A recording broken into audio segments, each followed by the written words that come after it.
kwa sababu unajua hao dosi wanaharakisha kweli.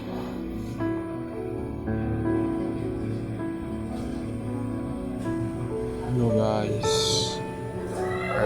hapa jinsi unavyoona hii ni fire alarm. Sasa nimekuja kurepair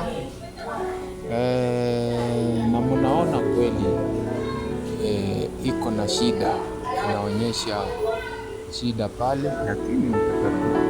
So guys, kama hujanisubscribe kwa channel yangu, na kuomba usubscribe hapo kwa channel yangu ya Hobtech. Alafu please pia utani notification bell, ndio nikiweka video yangu utakuwa unapata notification kwamba nimeweka video ndio uone.